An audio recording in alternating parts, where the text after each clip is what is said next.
O IBGE divulgou a inflação oficial de fevereiro e o resultado foi a maior alta em 22 anos, desde 2003.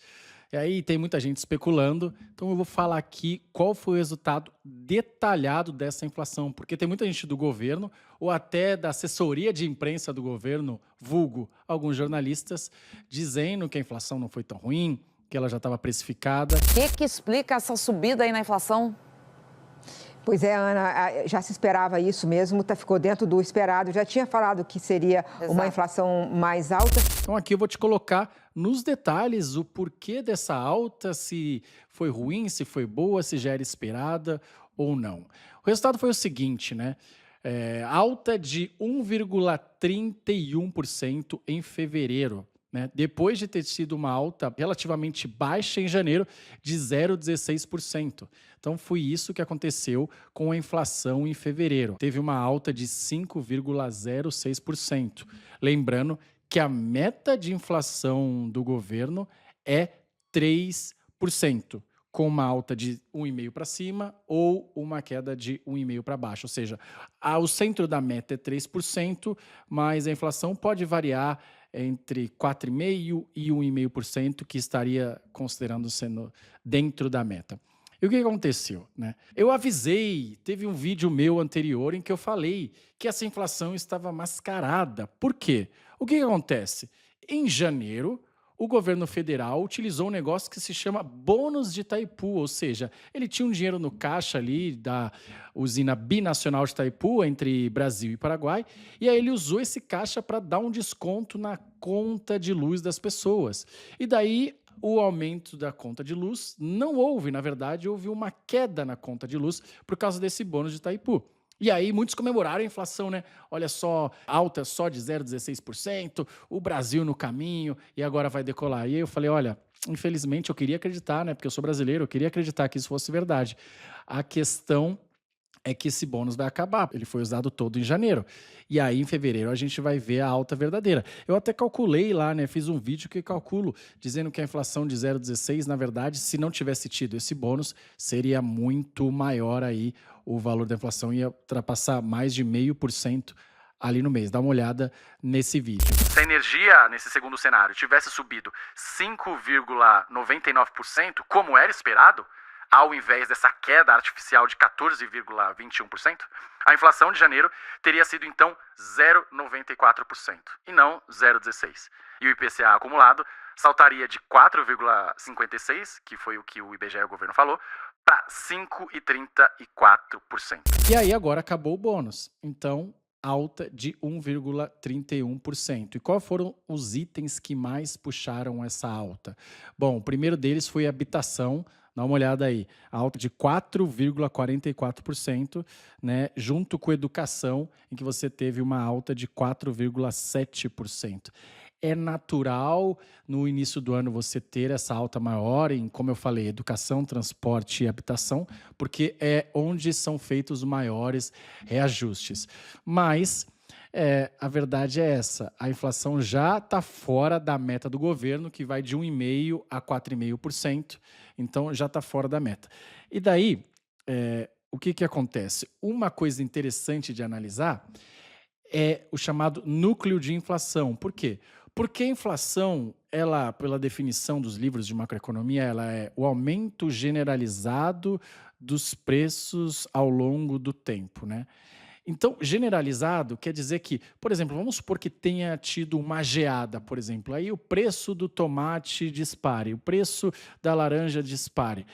Ora, isso foi um choque, né? Então, apesar de afetar as famílias, o Banco Central não deveria se preocupar com isso de uma maneira muito profunda. Ele tem que estar preocupado com o núcleo da inflação. O núcleo da inflação é quando você tira os itens mais voláteis. Então, em geral, você tira alimento, em geral, você tira combustível e alguns países tiram preços administrados, porque os preços administrados pelo governo também podem estar camuflando se o governo não repassar, por exemplo, os preços administrados, como a Dilma fez isso muito, ela não tinha aumento no preço da energia, mas isso não reflete a saúde geral da economia. Então, o que importa é o núcleo, a variação dos núcleos da inflação. E o núcleo da inflação, na verdade, ele aumentou 0,6%, né? Tinha tido uma alta de 0,65%, ou seja, ainda uma alta constante, o que pressionou o mercado. Por isso que os juros longos tiveram uma alta também, né? Apesar de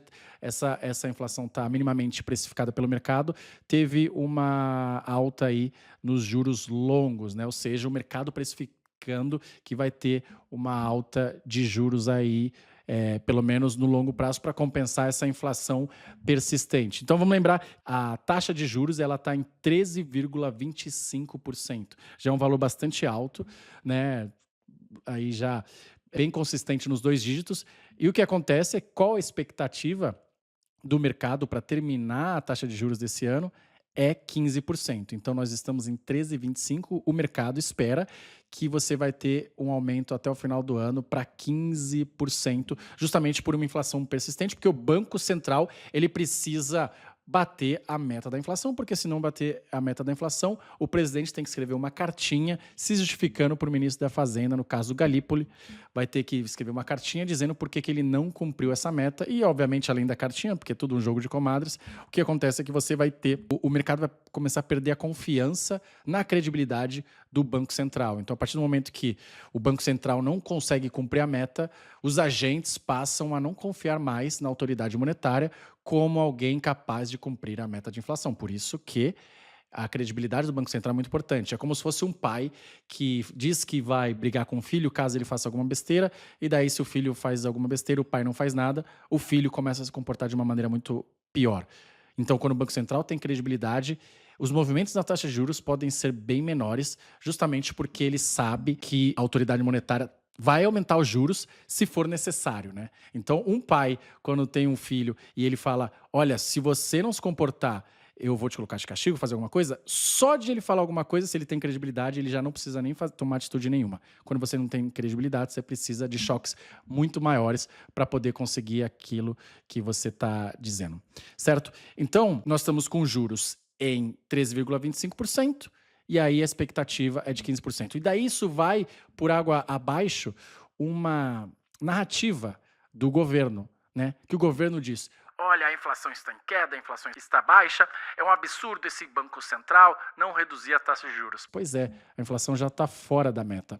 E para quem não sabe, como é que o Banco Central define a sua taxa de juros? Né? Tem a maneira que as pessoas falam aí, mas na verdade tem uma maneira, ela tem um motivo de ser matemático e econômico da coisa, que é chamado de regra de Taylor. Como é que funciona a regra de Taylor? Os juros que o Banco Central determina nada mais é do que uma função do quanto a inflação está se desviando da meta. Se a meta da inflação é 3, né? E a banda ali 4,5 a 1,5. Se a inflação acumulada já está acima da meta ou fora da meta, então o Banco Central precisa subir a taxa de juros. Se ela está abaixo da meta, o Banco Central diminui a taxa de juros.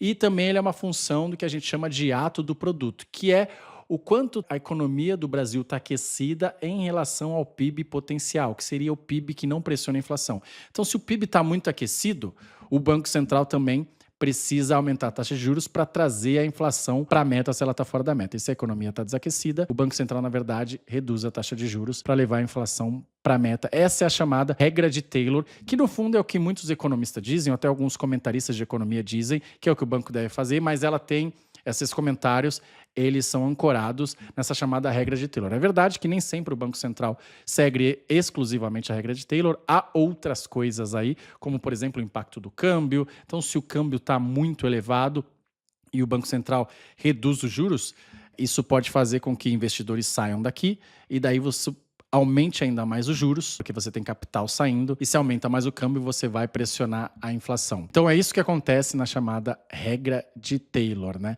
O Banco Central aí ele vai definir a sua taxa de juros baseado no desvio da inflação em relação à meta e o quanto a economia está aquecida ou não. Então a gente já pode esperar isso daí, né? Bom, a inflação fora da meta, com agora que acabou o bônus aí, e se o governo continuar gastando, continuar tendo déficit, você vai ter uma alta persistente da inflação. O que deve o governo fazer para reduzir essa inflação? Primeiro, deixar o Banco Central agir livremente, porque se ele perder a credibilidade, se os agentes não acreditarem que ele vai controlar a inflação, acontece que igual aconteceu com o Tombini, em que houve uma perda de ancoragem das expectativas, como os economistas dizem aí no jargão do mercado. Então, primeiro, deixe o Banco Central agir livremente. Segundo, reduz os gastos, porque grande parte dessa inflação é, como a gente falou, pelo aumento dos gastos, pelos gastos excessivos. Então, o governo tem que reduzir o déficit fiscal. Ele tem que, na verdade, bater a meta que ele mesmo colocou do arcabouço fiscal. Então, a segunda coisa aí é reduzir os gastos, né? E aí focar em medidas que aumentem a produtividade, etc., para que as empresas possam produzir mais e aumentar a oferta dos bens e serviços. Então é isso que o governo deve fazer. E antes de avançar no vídeo, eu sempre gosto de divulgar os nossos apoiadores aqui. Queria divulgar aqui o app da Rhino, que é como se fosse um Uber de carros blindados, carros excelentes. E quem utilizar o meu cupom aqui, ó, Léo Siqueira, tem R$60 de desconto na primeira corrida, ou seja, dá uma corrida gratuita aí, a primeira. Carro excelente, eu tenho usado muito, gosto bastante, app da Rhino, sempre vou divulgar iniciativas boas e empreendedoras. Use o meu cupom aqui no QR Code, Léo Siqueira. Lembrando aí que teve uma mudança recente aí também na meta do Banco Central, que é a chamada meta contínua. O que acontece? Antes, a meta da inflação bastava ela ser cumprida quando fechava o ano, né? Então, se o Banco Central saísse da banda ali, se a inflação chegasse a 7%, mas em dezembro, no acumulado de 12 meses, tivesse esse valor aí dentro da meta, ou seja, tivesse entre 1,5% e 4,5%, tudo bem, não teria nenhum problema. Acontece que tem diversas pesquisas que mostram que a meta contínua é mais efetiva. A meta contínua é, olha, você não pode sair em nenhum período desse fora da meta. Você tem que cumprir a meta exatamente em todos os meses. Só que ela ainda não está valendo, ela passa a valer em 2028, tá? Quando você tem uma meta contínua, de novo, os agentes acreditam muito mais que você vai conseguir ancorar as expectativas melhor. Então, por isso essa mudança, mas ela ainda não está valendo, então está sim fora da meta, mas ainda não precisa escrever nenhuma cartinha, só se isso acontecer no final dos 12 meses. Mas o governo não tem feito a parte dele, e o que acontece é que quem sofre com isso são os mais pobres, né? De novo, tem gente que fala, a inflação não tem problema, etc. A assessoria parlamentar aí do governo, a assessoria de imprensa do governo, falando que não tem problema, mas quem mais sofre com a inflação são os mais pobres, porque de alguma maneira os mais ricos conseguem substituir isso de alguma forma, né? Então, compram bens importados, pedem para alguns amigos trazerem um iPhone de fora, alguma coisa assim, mas os mais pobres acabam sendo mais impactados, é o que mostram as pesquisas e os números aí. Por isso que a inflação pesa muito e principalmente no bolso dos mais pobres. E além disso, tem um negócio que se chama shrink inflation, que em português é reduflação, que é quando as empresas elas não aumentam o preço dos produtos, mas ela diminui a quantidade, é a famosa dúzia de 10 ovos. O que acontece? Como os ovos estão muito caros, aí você, ao invés de vender 12 ovos ou aumentar o preço, você passa a vender só 10 ovos com o mesmo preço. Então, isso é um tipo de inflação. Ou famílias também que passam a consumir outros bens, por exemplo, se subir o preço do filé mignon, ela passa a consumir, por exemplo, carne de segunda para poder manter o poder de compra. Então, isso é um dos efeitos também da inflação, certo? Bom, então é isso. Maior inflação para fevereiro dos últimos 22 anos, inflação acumulada nos últimos 12 meses de 5,06%, os juros em 13,25%, fechando em 15% no ano. Déficit, infelizmente, esse é o nosso país. Bom, eu sou o Léo Siqueira. Se você gostou desse vídeo, deixa o seu like aqui, envie para o seu amigo. Eu sou economista, fiz economia na Fundação Getúlio Vargas, mestrado em economia, e sempre pego um tema muito complexo e tento transformar e traduzir para vocês de uma maneira extremamente simples. É isso, até a próxima. Tchau.